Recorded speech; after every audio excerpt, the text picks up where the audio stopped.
Did it work? Hello and welcome to season 2 of To Boldly Watch. Woo! Woohoo! I'm Becca. That's Xander. And that's Jake. I'm Jake. Thanks, Becca. I'm in San Francisco at Starfleet headquarters, so you're in trouble now. Oh, no. San Francisco from Big Hero 6. Thank you. You look like you're in like some type of lobby, like the tourist information kiosk. It's my office. I'm an admiral or something. Oh, you have a window. Oh, man, you're right at the window. base of the Golden Gate? Yep. That's some prime real estate. Mm-hmm. Really nice. Yeah. Thank you. It's season 2, so we spared no expense. Oh, man. Season 2. Yeah. Wow. Big Talk about spared no changes. expense. Yeah. What do you mean by that? There was all new camera angles, all new you production noticed. value, so much happening. Mhm. One specific heartbeat sound cue that really took my breath away. Oh. Well, yeah. This starting episode, The Child, is another Star Trek classic. In this episode, while transporting a dangerous specimen, the Enterprise encounters a curious life form that impregnates Councilor Troi. Dun, dun, dun. Yes, immaculate conception, baby. Man, that shot where the being comes on board and creeps on through It's so where people are creepy. sleeping. It was creepy to a point where when it got under the bed covers and it started sliding towards her legs, I kind of I got lost my hot. mind. Yeah. Yeah. Oh, speaking of tangent, but just shout out to my mom who wanted to remind me that she's listening and I should keep it family friendly, and I told her no. Well, Hi, yeah, Becca's mom. We You can appreciate tell- you. they were trying to use some sort of like practical effect with having maybe like an LED light on a wire or something to try to make it look like it was slithering. But it's like, don't do that. No, none of that. It could have just been CGI. Boop. If anything. Yeah. So Becca, you mentioned the camera work up top. Yes, one of the opening shots where Data is working at the science station, and then we pull back and we see Worf in his new uniform, Colors. wearing yellow, Mhm. for operations, and it opens up a little bit more on the bridge, right? So it turns out that part of the intro into season 2, they wanted to actually kind of give it a real like snap into it because let me rephrase that. They wanted to give it a little bit of pizzazz because there was the writer strike, which had happened at the end of season 1. And as a result, they lacked scripts for season 2. So they actually had to repurpose old scripts from a removed Star Trek series called Star Trek Phase 2. This is actually one of them. So What? orders from the producers was to get more cameras to really give some interesting shots that they could give the fans a little bit more something to look at. Yeah, Oh. look, we didn't write anything, but can we get close-ups? Yeah. Added to by the dramatic lighting. Yeah, I was going to say the lighting. Yeah. Yeah. All You of this know- to highlight the true star, Riker's beard, which you finally see.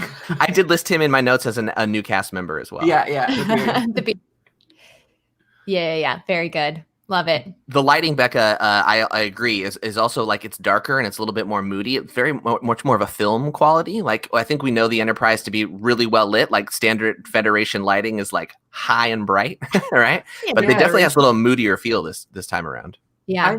I thought that there were a few shots in this one. I don't know if it's because we're watching it in HD, we can see the difference, but I almost saw the difference into film versus like a digital recording or something wasn't. It's Like, grainy. it was grainy. Yeah. I think some of the restoration processes weren't complete for all episodes. We talked about one shot in a previous episode in season 1 that they were missing footage for. I'm not sure. I didn't see any notes about it in the stuff that I researched for this one, but yeah, I noticed that as well. Mhm. Yeah. Well, any episode that starts with Deanna Troi is a great episode, in my opinion. She's Yeah. an Even this incredible way? actor. Yes.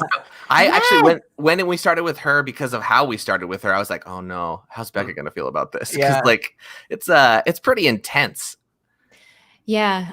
It is a bit of a violation when a flashy light enters your body without your consent. Yeah, Mhm. exactly. It was definitely an assault. It's an invasion, right? It's an intruder, baby on board, right? Not good. Yeah. Well, by the end, she gets a little Stockholm about it, though. Yeah, well, I think Right away. Is she Stockholm? Because that's an interesting perspective. I never considered it like that. Stockholm Syndrome being where you identify with your quote unquote captor, right? Yeah. Whereas she is I don't know. I don't know if this She's a metaphor captor works. in this one. No, Yeah. I like this metaphor. I think it works. Your invader. Yeah. The thing that I kind of went into it with this, and this is coming from somebody that doesn't have the ability to have a child, so I don't know anything about this, but I could see where, from a writer's standpoint, it could be a sci-fi thing to play with. What if, a non-corporeal alien wanted to experience life as a humanoid creature, and they could, impregnate this creature and live without any damage to the host.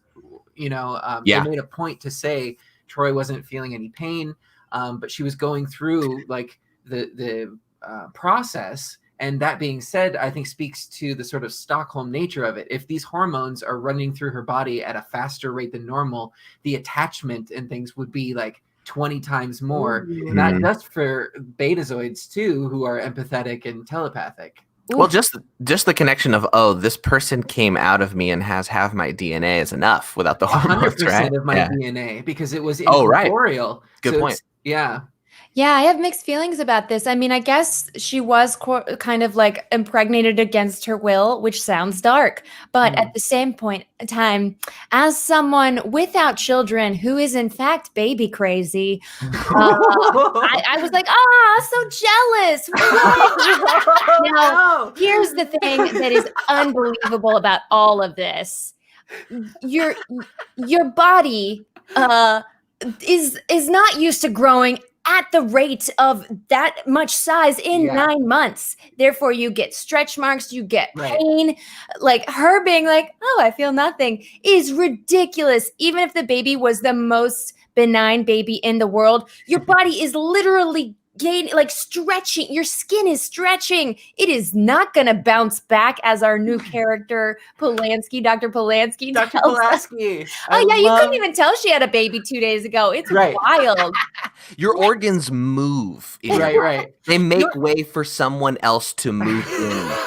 It's crazy. Totally true, Jake. And the craziest thing that I learned about is that your abdominal muscles literally split apart. They split. I know. It's disgusting. It's called a saucer separation, Becca. What? It's called saucer separation. Yeah, totally.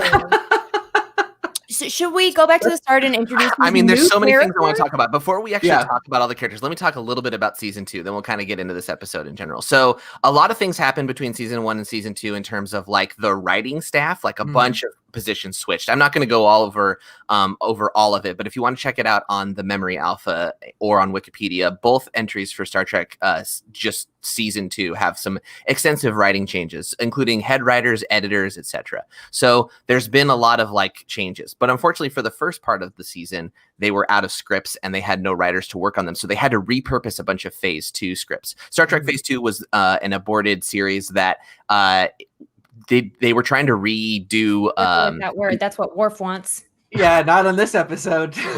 Not his body. We'll get there. Worf looked like he was gonna fuck that baby up when he came on. Like, I'm glad you finished that. He did. He did. So anyway, Star Trek Phase 2 was going to be like a continuation of the original series, but it didn't happen. They got canceled while they were even making the pilot, and the pilot episode got turned into Star Trek: The Motion Picture. Well, this was called, I think, also called The Child, and was a script from Phase 2, and it was pretty much a lot of the same cast from the original series, because I think Uhura and Chekhov are actually in Phase 2. Interestingly. So the original script, let me see if I can find it here. Read the whole thing. The story with voices. The story would have seen the Deltan, Ilya, who's in Star Trek, the motion picture, becoming pregnant by an alien entity as the ship passed near a nebula. She gives birth to a baby girl who she names Urska. The Enterprise suffers multiple near disasters, each of which are resolved by the intervention of the child. While the ship's hull is slowly dissolving and the ship will break apart in a matter of hours, the new Vulcan science officer, Zahn, spelled Z or spelled XON, mind melds with the child and discovers that it needs to be transported directly into a bright light which has been pursuing the Enterprise. This procedure is completed, and as the child enters the light, it transforms into a higher life form. The episode ends with the child. This yeah. is very Mayan. The episode ends with the crew musing that Ilya acted as the being's first womb, and the Enterprise was the second. Wow. That's really interesting because we really only see Delton stuff in the movies, and it would have been nice to sort of explore that a bit. Tell us what a Delton is. I was going to ask.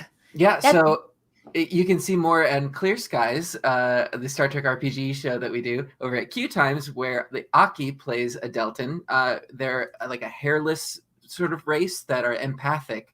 And also can affect their surroundings with pheromones, much like Orions or women. Yeah, they have like an aura of pheromones. Yeah, that's cool. Yep, and they're empathetic, like betazoids to emotions and things like that. Interesting. Okay, cool. Okay. Deltons. Great. So like knockoff betazoids. Got it. No. So let's talk about the cast changes. So Becca, you notice obviously Beverly Crusher is gone. I'm so upset. Did you even know that who Pulaski was? Did you even know that this was happening? No. Sorry, I just had this banner ready to go. Great. Glad we could do this. I wonder because I had no idea. Where is Crusher? Why is this happening? Is she busy? Did she book a movie?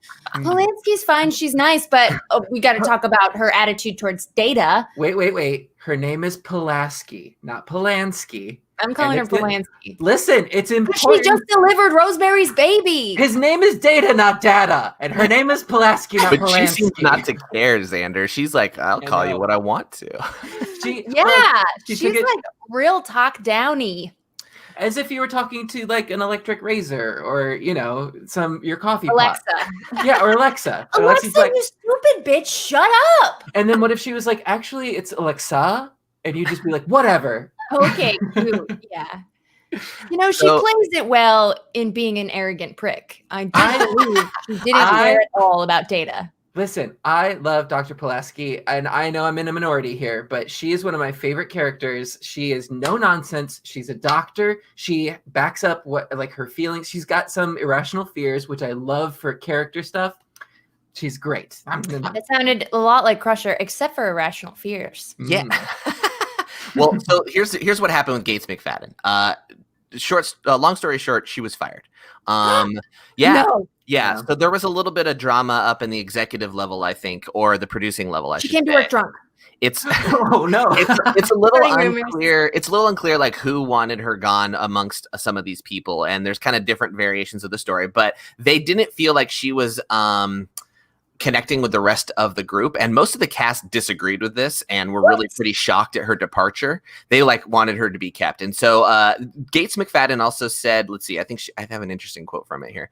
Gates Mcfadden said, in Making It So, continuing Star Trek The Next Generation Part 2, New Life and New Civilizations, this is apparently a book, Mcfadden states that she was fired. She was too vocal on the show's staff regarding some of the writing on The Next Generation being sexist and was unsavvy at the time regarding studio politics. Patrick Stewart described the entire cast as being, quote, horrified and appalled, end quote, that they had never expected that her comments would lead to it, having been a terrible shock. Mcfadden herself was stunned as Gene Roddenberry told her that her character was the third most popular on the series. Ultimately, she felt that she had spoke her mind in a way that really pissed people off, and it was a good reason. It was a good lesson to learn. That makes so much sense and is infuriating. Actually, before you read that, I was about to say, I bet somebody harassed her and she called them out, and then that's the punishment for being a woman that speaks your mind. She specifically mentioned she called out some of the writing, and I think there was definitely a boys club in the writers' room because there were very few women in there by what I can see. So I'm sure, that was probably it. And so there were a lot of number of men who did stick up for her and want her back. So we'll see if she continues back on. I have a hunch because I remember her distinctly from childhood. And didn't remember Lieutenant. Well, then I'll spoil it I've for already you. forgotten her name. Dr. Pulaski. No, security officer. Tasha Yar? Thanks. Oh, jeez. Out of sight, out of mind. One dunk in a pile of tar, and she's gone for me.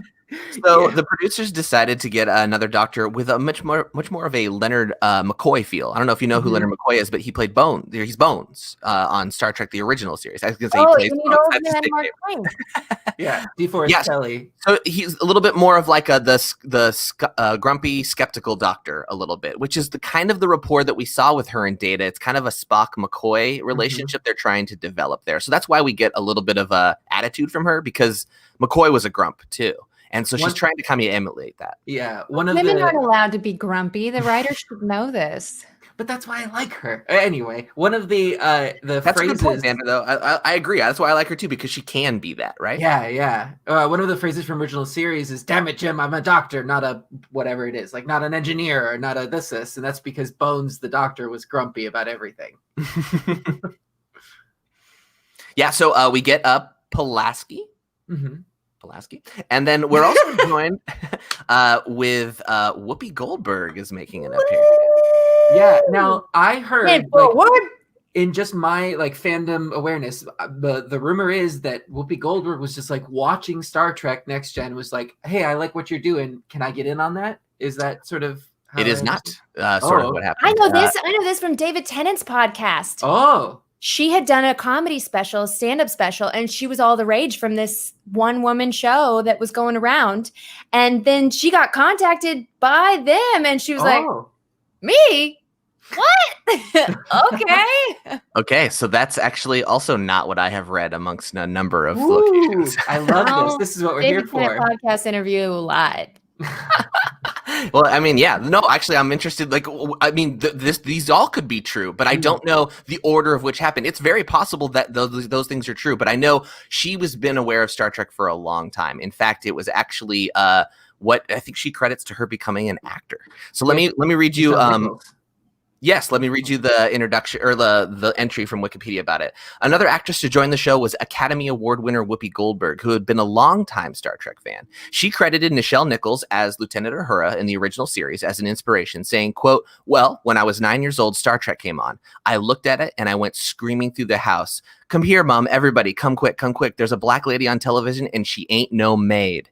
I knew right then there that I could be anything I wanted to be."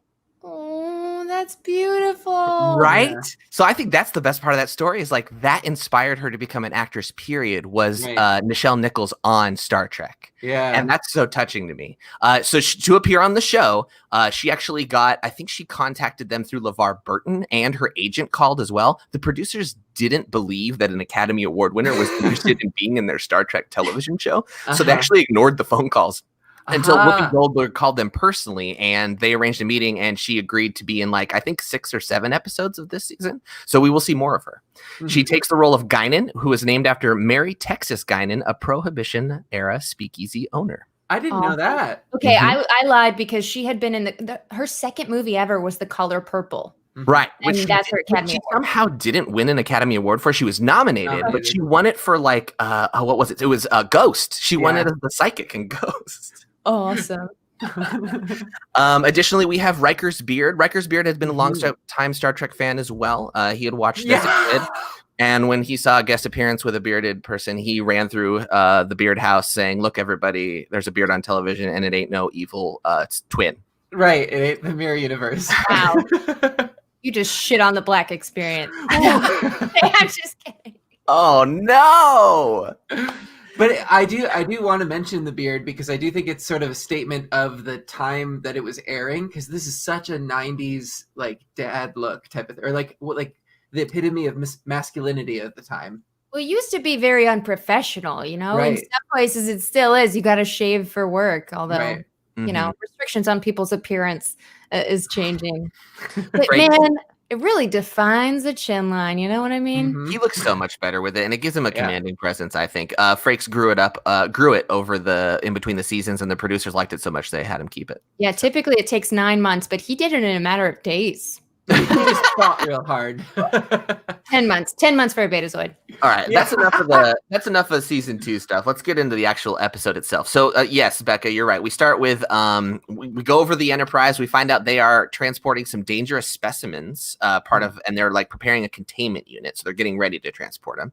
And then this being of light like appears outside of the ship, enters the ship, enters some corridors, and then enters Deanna Troi. And we find out very quickly that she's pregnant. And actually, I will say, I think Dr. Pulaski's introduction is really great. I like the way we learn about her because she doesn't show up to say hello to the captain, and Picard is huffy about that. Well, he's also huffy that she's in 10 Forward, which we're about to find out is the new bar that they didn't have last season, but they needed. I thought this was a great way to sort of introduce the concept of having a 10 Forward and Dr. Pulaski at the same time, because the way that Worf sort of infers that, oh, she's at the bar kind of thing, you already connect the dots. You're like, oh, wow, she might be a fun drunk doctor. But then going down, you find out that she's just responsible. And it's a great pull the rug out from under you moment because you're ready for Picard to kind of go whoop some ass, especially because you don't know where Crusher is and there's this new upstart. We don't know what the deal is. And then we find out she's on to business already. And she's ahead of Picard in terms of what's going on in the ship. And I think that's a great introduction. Totally. Well done. Well done. Similarly, a terrible introduction for Whoopi Goldberg because we will enter and she's like, hello, Guinan.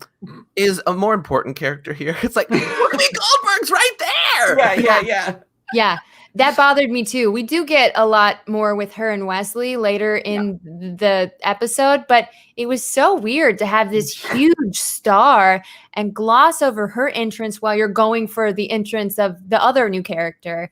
I want to mention that too, because this is the era of like the live sitcom where a guest star would come out and you would hear the audience like, woo! Thank God there's no laugh track on the Enterprise. Where would they fit? What do you think of 10 Forward not being acknowledged that there's a new bar? Like it used to just be the holodeck that you would go to a bar inside of, and then they're like, oh, 10 Forward, obviously.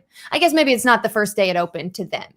Right. I think Picard like mentions it like, oh, we all know what 10 Forward is or something like that, right? It's just Deck 10, Section 1. But yeah, why is it called that? Like Tin Hut? No, because it's Deck 10 and it's the forward part of the ship. Great name. So it looks forward. So that's actually, we get those cool shots later in the episode of Wesley and Guinan looking out and we see warp speed and how it goes. I don't remember that. And that was distinct. Additionally, see the stars go into their blur thing. But not the colors like it. It definitely like transported space-time a little bit, right? Yeah, they did a different effect. Hey, here's to let's have a drink in the 10 Forward in honor of upgraded graphics.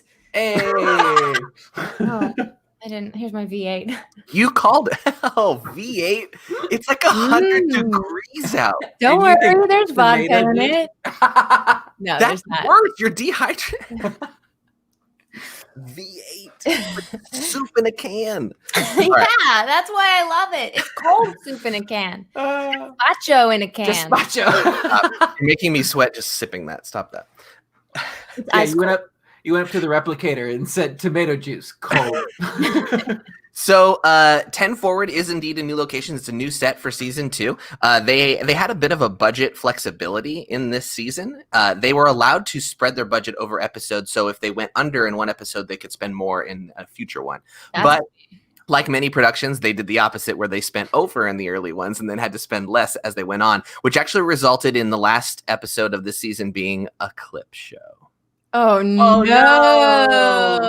Which I'm debating we will probably skip, but we'll talk. No, but some clip shows are great. Rick and Morty, case in point. But that's a montage show. Like a clip show is just all the dopamine hits from different shows previously without any of the lead up. So it just feels a little, for lack of a better term, and I'm sorry, Becca's mom, masturbatory.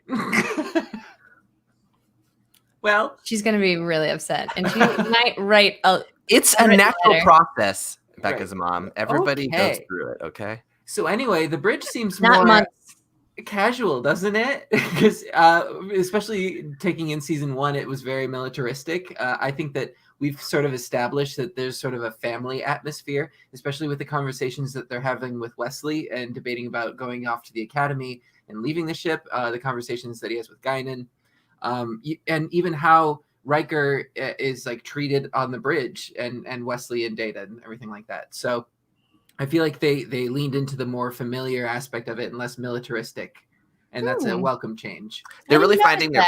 But they did let the doctor sit in Troy's chair when she came in. It's also the doctor's chair. Crusher, yeah, Crusher sat there before. Mm-hmm. I guess so. Is it the woman's? It's the woman's chair. We let them sit in just one chair because the menses. No. It's the medical chair. So either the counselor is there or the doctor is there. Okay. Or a nurse of some sort. Some appropriate blue shirt. Blue shirt. So Troi is pregnant. It's a very rapid pregnancy, we're finding out. And we have a very intense discussion in the background, which I kind of appreciated, about potentially aborting this baby. While Troi has like this visual inner monologue that we don't hear so much as see, as she just kind of processes what's going on in her own body, and she looks at the picture of the fetus. This is the super, super awesome scene I was talking about, where the heartbeat of the video gets louder and louder, and that's why the conversation seems in the background, because in the foreground of the audio is the heartbeat. It was just so well done, and you're seeing Troi hearing them, thinking about it, and then deciding, nah, my body. Yeah. Well, I really love that they sort of had this it very much was a statement of the woman that is going through this is not being consulted, and this chatter about her body has just been relegated to the background because she's got to focus inward. Not only that, she is also empathetic, and so is the baby. So there's this stronger connection as well. There is the thing of nowadays it would be so political to even say the word abort. Right. But, I was surprised they said it there. Actually, it was political then. It was very intense. Like this is a very timely topic. More political since then. I mean, there was, I guess, in the 90s, but like in the 70s, it wasn't as political until political operatives realized it could be weaponized. Right. Well, that's yes. So we can, the evangelical community really rallied against it. We rally around this thing. Well, it's funny you say the heartbeat thing, Becca, because that's actually one of the tactics that those people use to like convey to women that they shouldn't have abortions, is they make them in some states listen to a heartbeat first, which is coercive. But like it is a woman's choice, and they emphasize that. And I love that they chose to make, by the way, it was the men arguing in that conversation. You don't hear Pulaski contributing to that. And I think that might have been intentional. I'm optimistically hoping it's so. And they lower their volume so they're in the background, which is like representing the din of noise that has to surround Troi as she makes this decision. I appreciated that perspective. Yeah, I think it was well done. I was looking for something to criticize that's saying, one choice or the other is wrong. And it was just, she just wanted it. It's her choice. That's what's right. I like that perspective on it. Yeah. And that she just gave an ultimatum of like, whatever you need to do for the safety of the ship, that's fine. But I am having this baby. Like, she clearly set down what she felt and what needed to happen.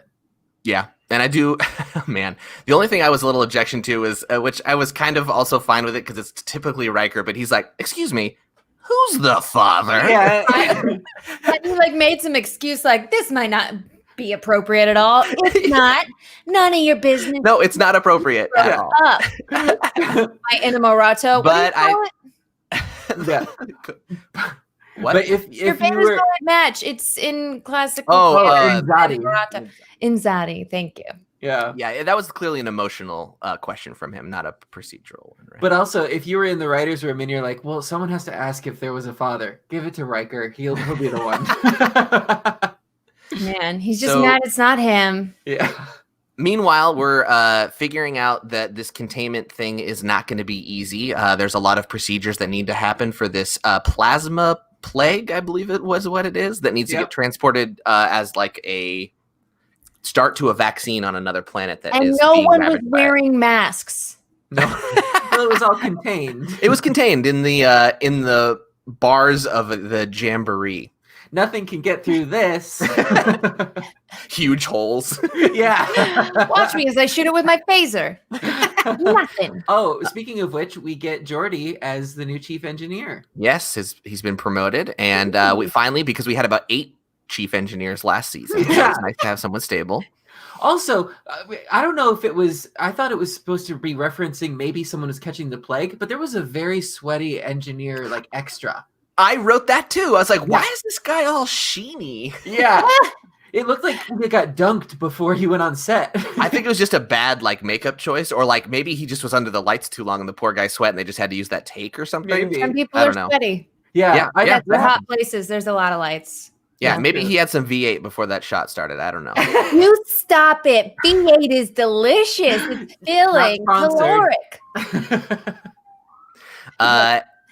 So we go through a very rapid pregnancy, as Becca notes, the easiest pregnancy. I was like a little confused as to why it's so easy, and then they acknowledge later, like, that's nuts. I mean, can you imagine what if something grew inside of you at the rate that it did? I would imagine that Troi, instead of hanging out with the bridge, would be in 10 forward, replicating a full buffet and just downing it at all times, right? I would have appreciated if she was just like in excruciating pain. Love Troi, don't want to see it, but like, no, this is no. Wait, what? You have an issue with that? It was too easy? Yeah, that was written by a man because look at the size of this object. I don't care how magical it is. It's going to be painful for that to come out of a hole in your body that's usually much smaller and has to stretch quite a bit. My theory on this is that I think they might have been concerned with the fact that this is already like a violation of Troi in general, and so they didn't want to make it super traumatic. And in fact, by making it somewhat, I mean, it wasn't pleasant, but it was a painless experience. I think they lessened the trauma of, someone impregnating you, because this wasn't a sexual assault, but it was an assault, and it was definitely an evasion, and it could be argued sexual, I guess, but like that, she also had to go through the trauma of an insane pain for 24 hours while she gave birth. That would be pretty heavy to start season 2. Fair. It's just for anyone who's had a child or had the process of having a child described to them intensely. It's like, this isn't fair. And I'm sure it made women angrier to watch this version when it's like, that's not what it was like for me. That's what women sound like. So we go through a very easy birth. Worf is called into sickbay, and he's about to mess up this baby if it comes out and causes a threat. I did want to say, too, that I appreciated the moment between Troi and Data, and Troi choosing to have Data participate or observe. I thought this was really beautiful, and sort of the questions that he would ask, and he kind of, you saw the growth that he could infer he was bugging her, and like, this is the time we saw Data shut himself up as opposed to someone else. Oh, good point. Yeah. Yeah, I loved it. I love that he also went through the dad bit of like, now. Oh, now, doctor. Yeah. That's so hammy, but yeah. Troi asked him, I mean, just to recap the exchange, Polanski or whatever says typically the father's here to hold their hand. Wow, way to judge single mothers. And then Data says, I could fill that role. And she's like, no, you're not human. We need someone who can feel things. Yeah. And Troy's like, no, Data's perfect. He's so loving and sweet. And that was a nice moment that bonded them. Yeah, from Troy's perspective as well. And a learning moment for Pulaski too, because I feel like Pulaski's stance on Data is more the universal stance, because they're so used to saying, computer, do this, replicator, do this. They're not used to communicating. Whereas the crew of the Enterprise, they have this familiarity with Data. He's special. She dehumanizes him for sure. Yeah. Like that's part of her character, and we're gonna. I think they address it, as I recall. We'll find out. I can't remember. Very reminiscent of Riker's attitude, episode 1 of season 1, and Picard. He was exactly the same way. So I like that they're consistent with that the mentality of Starfleet is one thing, and when they encounter Data, he's the reason they change their minds, and we'll also explore that later on too. What would be the words? It's not speciesist. Yeah. Existentist. Yeah. Consciousness. Yeah. It's also interesting that like during the pregnancy scene, everybody's calming down and trying to make more comfortable? Data. No one's calming Troi down or anything, Yeah. which she actually is calm, but like everybody's like, okay, Data, this is going to be easy. You can get through this. Yeah. But that's also, I I am feel not like, traditionally how the media had treated fathers in that scenario of like, you know. I know. We know the pain of a father's hand, but we don't know the pain of the mother giving birth. Right. Yeah. Well, because all those scenes that we've seen through all of, the father faints, all written by male writers' rooms, probably. Mm-hmm. And just reinforced. So we give birth. It's a cute looking baby, right, Becca? Are you baby? Worf is there. Oh, I'm a baby person for sure. And then Riker comes in. They're all seeing their coworker's vagina. Just pointing that out. It was turned away. Let's hope so. And who knows? They could have already. Also, in Utopia, a vagina is just another orifice. They've all been to Risa at this point, right? Is Risa? Oh wait, maybe not. They might have mentioned it, right? The pleasure planet, yeah. It's the Vegas of Starfleet or the Federation. Well, we did meet Eden, right? Was that? Yeah. Oh, yeah. I don't think we have talked about Risa yet. I don't Not know yet. if they've mentioned it. Maybe they haven't. But yes, it's a vacation planet. But okay. I knew a girl in acting class named Risa. Do you think she was named after the sexy? She was born there. Yeah. Oh, born there. Mm. They actually named the planet after her. I gotta find her contact and ask her. So we progress forward. Troi takes her baby home, and Picard and Pulaski go and check on her. And in a camera move that I was very surprised at, they panned through a wall. Oh, Did you guys notice that? Yeah. And we find out that, holy shit, this kid is 4 years old and has language skills. Yeah.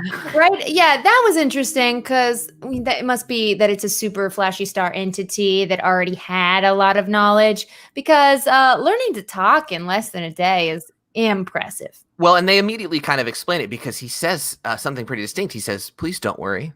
Everything is okay. So he knows that he's different at that point, but he knows it subconsciously, right? Well, I think this is to the point that he's half Betazoid, because I think if it had just been a full human experience, he probably wouldn't have picked up so much so fast. But because it was so intuitive, a direct connection, Troi was probably like exuding those feelings as well. Like, I hope everything's going to be okay. I'm worried about my ship. And so he knew to sort of comfort in that way. Wow, what a great mom. What a great she was. She is. By anything. Yes, my child's 4 years old in a day, but I love him. It's cool. Mm-hmm. She doesn't question it. She's not scared. I would agree to that to the point to where she served him scalding hot liquid. Well, she's a new mother, okay? There's a lot to learn. That's true. She's only been mom for a day. That's a good one. That might have been the replicator's fault, too. The doctor then says, did you see he allowed himself to be burned as if it's some crazy thing? And Picard's like, yeah, he didn't know what would happen. You never touched a stove before, Pulaski? Yeah. Do you think she's delivered babies before? Right. Well, I mean, yeah. Go ahead. For a because they're showing the cognitive dissonance between learning a language and empathizing and the life experience of living for 4 years as opposed to half a day. Yeah, we got through the dichotomy of both of those, which was a puppy fest, which was awesome, and burning your finger, which wasn't. These are the cutest puppies. That's the epitome of human experience right there. Burning finger. That's all you need, and then you're ready to die. Yeah. Do you guys see how tiny her medical scanner was? Well, that looked like some sort of tricorder. numbing, like a numbing or regenerator or something like that. I think it was supposed to be a different device, but medical tricorders will have the detachable little bit that they can sort of move around to. And it's normally that size. Yeah. Yeah, you'll notice a little bit more of the props becoming more dynamic as we go on through the series. This is one that I'm really waiting for people on Kickstarter to develop, like all technology that originally came from Star Trek. Because that would be really nice. Just like a little cut, you know? I'm sure someone has an Android like phone that looks like a TNG like console with the files and stuff. Yeah, I need it to actually heal skin. Like, well, I mean, with 3D printing Band-Aid. Yeah. We're not too far from dermal regenerators. We just need that good skin to use. Actually, have you guys seen the fish scales? No. I'll find a link for it and put it in the show notes. But they're using certain fish scales to repair burns on victims, and they actually regenerate faster than like a donor human tissue. It's pretty crazy. Are we gonna get mermaids? Awesome. Let's pause real quick and look at it real quick. Fish. Oh man, I hope they're blue and iridescent. Are you able to screen share? I'm gonna find it 1 second. It's hard to Google this. Fish skin trans. I'm sure it'll be fine. Yeah, right? What am I gonna see? Oh, here it is. Yeah, okay. I'll just share with you the picture of it. Open image. Here, I'm just gonna send. Oh yeah, I can screen share, can't I? Yeah, I'll send you the link in the chat. So wait, I imagine it's like the rainbow fish. Did anybody read that children's book where it gives away all of its rainbow scales? It had the holographic scale.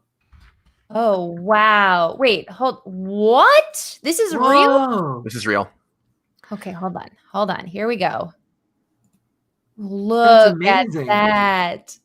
It's like it's a common fish too. It's like the tilapia fish. No way. I think so. Yeah, this actually is a few years old. I think. But yeah. I think they patch it over that. Yeah, I don't know if it has disinfectant properties. I mean, it's an alternative therapy. I think I'm not sure if it's legit, but they have been using it in a bunch of different cities. So I'm not sure if it's scientifically backed up. Alternative medicine is both. Not based in evidence and sometimes crazy. But I just saw this and I was like, I know they're applying it, so it's used somewhere. Yeah, well, having green sheets in a hospital, one, red flag, but also nice aesthetically. Well, it's a foreign country, Becca, so things are different. Oh, okay, got it. It's a green screen. They can just be anywhere. So anyway, yeah, we are close to dermal regeneration. It's crazy what we're being able to do now, especially with prosthetics as well. So we're going to see a lot more scientific advancements beyond a really clunky wheelchair. That very expensive prop. Oh yeah. Well, if you get 2 uses out of it, it's fine. Yeah. So let's see what else happens next. Riker comes in. We've already moved on beyond that. Why we get that pretty much Wesley needs a little bit of help, right? He's debating whether he should stay on board or go back with his mom at Starfleet or Academy? go to the academy. He is the head of medical at Starfleet, which was a huge prestigious position for firing this woman for complaining about sexism. I think it was Roddenberry mentioned not wanting to kill off her character because they wanted a potential to bring her back. So I think I don't know if there were hard feelings or what the deal was. I think there's a lot of context we're missing because it was 30 years ago. But yeah. So they kept her character alive. Roddenberry? What's that? The animosity doesn't seem to be from Gene Roddenberry specifically. No, I think he was on the side of letting her go as well. But there's so many producers that are referenced in these things with different opinions that it's not really clear who said what. Burn them all. Bring back Gates. That's all. Bring back Gates. Hashtag. Okay. So Wesley, however, needs a little bit of help with his missing mom and whether or not he needs to continue his own destiny. And he gets some help from Guinan, which is the real introduction we get to Whoopi Goldberg's character. Yeah. The classic trope of a bar worker that can hear the truth and give you back some wisdom. Yeah. And Wesley's going through do I go for a gap year and travel around in the Enterprise, get the experience, or do I join the Academy, which he already was. Did he get invited? He was trying to join earlier and couldn't because he was too young and didn't pass the test. And so he would just be training to eventually go back in. And she makes an interesting point to him because she keeps offering him drinks repeatedly, and then he mentions it, and she says, do you always do what's expected of you? Because this is what's expected of me. And it makes him pause a little bit, and he considers that. I thought that was a really great way of just throwing it back at him. I wonder, I mean, a lot of it has to be written, but there's something special to it that just feels like Whoopi Goldberg had a hand in some of these lines. She's just an amazing actor. That's what it is. She's an amazing actor. She has such great presence, and she's so patient. And, when Wesley thanks her at the end of just thank you, she doesn't say you're welcome. She says, that's what I'm here for. Yeah. And that's, I think, a reference to that's what Whoopi Goldberg is here for, not just Guinan, right? Yeah. I feel like there were a few moments, especially Wesley and Picard in the turbo lift. They're letting this sort of breathe. Yeah, they're having this awkward silence, and it could be a lack of writers, but no, you're on the right track, Xander. Yeah. You're having it being a dichotomy from how great Guinan is at guiding them. You mean? Mm-hmm. Yeah, mm-hmm. I think you're right. Yeah, especially because Councilor Troi's busy this episode, right? Yeah. She's guiding them on their path. But we with the Wesley thing, Wesley and Guinan, we now have an A, B, and C plot going on. We've got Troi's pregnant, we've got viruses on board, and we've got Wesley debating college. So always take the gap year. Yeah. I think this is where they really find that pacing of what comes to be so charming about Star Trek and how they interact with each other. Because we come to find out that Troi's child is interfering with the containment unit of the virus. It's causing it to grow because of radiation. And Wesley is still crying in 10 Forward. So it's all connected. For as smart as they make him out in the first season, he's just so emo in this particular episode. He's just staring forlornly and like not saying much. Yeah. Well, that's the thing. He is a teenager, and that's fair. Well, that's the thing about extremely intelligent people in general. It doesn't mean you're emotionally intelligent. Those are different things. Absolutely. That's what Guinan's there for. Very much. And it shows how tough of a decision this is for him, for sure. So we find out that there is a leak there's a containment malfunction, I should say. And so they're not exactly sure what's causing it. They all go and investigate. They do another thing, which they did in the first season. And I think Data did it too, which was they can't tell what's wrong. And so Data says, well, maybe it's a sensor malfunction. Computer, is there really a leak in there? I mean, actually. Yes, there's actually a leak. He's like, don't. Well, that one didn't work. Yeah, well, and it was it hadn't leaked yet. That these were supposed to be like just growth, growth, and because it should be in stasis. Yeah, exactly. And so the issue was it was growing at an exponential rate that eventually it would break out. And what does this remind us of on the ship? Weird. I forget what the name of the sort of radiation that was present that they couldn't find the source of. That was a new thing on the ship. Maybe you should look into the new thing on the ship. But Data Eichner stuff. Yeah, Eichner. I thought it was Eisner at first, like named after Michael Eisner, but that's not. Eichner radiation. Which we find out that good old Ian Andrew Troi is emulating. So before actually we find that out. You're probably absorbing a lot of shit out there, True. He's going through a lot of Eichner fields, that kid. Sure is. We confront. Ian goes to sleep and says, I'm piecing out. Like, what does he say to her? I can't remember from my notes. He says that he's the problem. He recognizes, I'm the problem. I'm the one that's causing the problem or something like that. And so we can understand that this being is I'm piecing out, Mom. That this being is able to control this body to an extent that probably we couldn't. It seems to be inhabiting something that it's borrowing. And we find out later as the special effect happens. And, Marina Sirtis tries her hardest to keep an eye line with this invisible thing. This is before they've really worked that out. Yeah. But we're super hypercritical of that, though. Can we talk about the moment where she's having the conversation with Ian? He realizes he's the problem and he just says, okay, thank you, bye. And dead now. And she's acting with her toes. Incredible. Acting with her toes is the phrase. I love that, Xander. She really, I felt it in my toes. She's so talented. And I love that she just really felt this connection with this child. And we feel that. Yeah.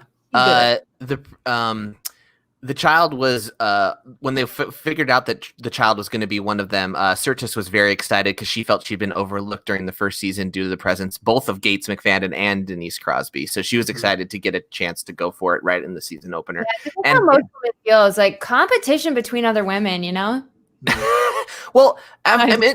No, but you're right, Becca, because she did have standalone episodes in the first season and actually was a pretty a very present part, even though she was cut out of several episodes and not in them. She also had her own with the weird betrothal episode, right? Was it? Yeah. With Lexana. Well, I say that jokingly, but I'm sure that part of that was the fact that, like, oh, well, we featured 3 women in episodes in a row, so that's too much. I'm sure was a thing. Mm-hmm. So we solved the problem. Oh, go ahead. I was going to say, especially if you're locked in a writer's room thinking you're only going to a specific sci-fi audience, too. Yeah. Right. Little did they know, women were and continue to be half the population. So. Well, and also women are the core of fandom most of the time. Like, take any fandom, and it's run by women. Who runs the world? It's girls. Thank you, Queen Bee. So Ian leaves. He disappears. He goes into star mode, and we all say goodbye. And then, the problem is solved. The containment is, or the growth stops. We're good. Mm-hmm. That's pretty much it. And then A plot solved B plot. Thank you. Yeah, that was a nice little tidy little resolution. It's so convenient that it could end like that. Too bow on it, but you know what? They did a lot of new things with this start of season 2 that the plots resolving independently will be next. I was ready to go ahead. I had made a note. Is this the first time that we're seeing Miles O'Brien, or had we seen him a little bit before? We saw him in one of the first episodes. He was in Farpoint, I think, because he was in the saucer separation, the battle bridge. Right. That's cutie with the blonde curly hair. Mm-hmm. Cole Meany is his name. We will be seeing much more of him. He will become a irregular cast member. Yeah, I remember him. I remember having a crush on him. I like his curly really? stern demeanor. What? Oh, that's so fascinating. Oh, I want to explore this more. Noticed, I have a crush on everyone. Yeah. It's a hypersexual show for you. Sorry, Becca's mom. And Riker. And Riker, yeah. This is how I consume media. Yeah. After our A plot and our B plot are resolved, as Xander mentioned, we do have a C plot. And so it's about Wesley, and he decides to request to stay. And so Picard kind of plays the long game with him a little bit and joshingly asks the bridge crew, I guess, if they'll adopt him, right? Yeah, they missed the mark a little bit on it, but I think what they're going for is this sort of family, we're all here, it takes a village to raise a child type of thing. Yeah. But who will tuck him in at night? I won't that responsibility. I laughed out loud at that one. I think that was a great delivery. Has just been dying to tuck in Wesley. I want to see that end scene. Like, they need to start having post-credit scenes of Wesley every night. Yeah. Yeah, I think it was a nice touch to like make it a family feeling thing. I think I get what they were going for, but it still had like a tinge of like dad jokes of the 90s a little bit, like joshing around the kid a little bit, right? Like, oh no, we left the kid with 3 dads and a robot. Yeah. I suppose we could try and take care of him. Yeah. And it was this is a good example, and Becca, I'm sure you'll like identify with this as an actor of like Wesley has a very corny take at the very end. He's very smiley and very cheery, and it's like go for it and like go to warp speed, and we end the episode. And I feel like this is where some of poor Will Wheaton's like problems began too, of like everybody hating on the poor guy, because you don't have control as an actor over what take gets used in the show. It's kind of up to the editor and the director a little bit. So that choice was up to them and not him. And I was just kind of fascinated of like, oh yeah, as an actor, you're just given the chance to do this, and they take what they use, right? Right. Yeah, no, it really is decided by the edit. And in that way, you need to remember, if you didn't like the take, fuck it up. Yeah. Is that what you're doing when we film together? You've wasted so much of my time. No. Your assessment of whether a take is good or bad isn't always accurate, though, right? Because you could be wrong. It could look really good and you don't think it is. Or it's embarrassing, or you do something that's unpredictable that you feel out of control. And then, so that's the other pro tip is always make the take usable. These are, okay, there it is. Well, I was like, these are not tips. Actors, do not listen. It depends if you trust your director or not. There it is. I think that's key. And like that's the intent behind choosing those shots too, because you as an actor have one motivation, but they could see like, oh, I want a more childlike smile. In that take, I get the smile in that, regardless of the rest of the performance. So they use that clip instead. I bring this up because I was mentioning that we were going to record this episode when I was on stream yesterday, and some people were like, "Oh, yeah, I don't like Wesley," and I started defending him. I'm like, you know what? Will Wheaton did a good job with what he was given, and I think we need to give him a lot of credit for that because he's not given a consistent direction, and he takes it as best he can. I thought he did a good job. Yeah, absolutely. And, a lot of young actors that are child actors that are in a big movie are usually working with an incredible director. This is TV, and TV was different back then. It wasn't taken as seriously as film, and the actors were left to their own devices more often. And like, okay, we're worried about getting the shot and moving quickly because we don't have time, we don't have budget. And so him having to learn, you're learning as you go at that age how to act, and having to learn on the job. I think he did a great job. But yeah. Speaking on that too, there's this sort of mentality that you see when we speak about fandom, especially with the flip side of that this was a massively popular show that a lot of people were watching, that a lot of kids were watching. And Wesley was the kid's character. It was the way that, teen girls were excited to see him, but teen boys were excited to be him. Like that sort of mentality. The rest of the fandom sees that as that's kid stuff. I'm not interested in the Wesley storylines because I'm here for the real science, but it's all a part of it. It's all a story that they're telling together. And to be dismissive of someone's role in that, I think, is to dismiss the whole thing altogether. Well said. Yeah, well said. Thanks. Yeah. I think we can button in on that. I mean, let's talk about what's going to happen next in season 2, because we have the next episode where silence has lease. What? That's the name of it. I'll repeat it again. Where silence has lease. And it's the first Is of it the paying month. rent? When an alien traps the Enterprise and threatens to kill half the crew. When an alien traps the Enterprise and threatens to kill half the crew purely out of curiosity, Captain Picard is faced with a grim decision. Thanos! You're very good at connecting Marvel movies to most episodes of Star Trek. You know that? My superpower is naming references that things remind me of all day long. It's a problem. Wow. What can I say? I am a consumer of media unabashedly. But it's great because you're always making connections in your mind. It's all connected, man. I'm like a 4-year-old Ian learning. Mom, did you see this? Get your finger out of the soup. Mom, thanks for never letting me put fingers in soup. We appreciate you, Becca's mom, for never letting her have been burned. She still doesn't get it. We have to keep her away from the lights constantly. It's true. Well, on that, I say make it so. Oh. Okay. Yeah, we switched it.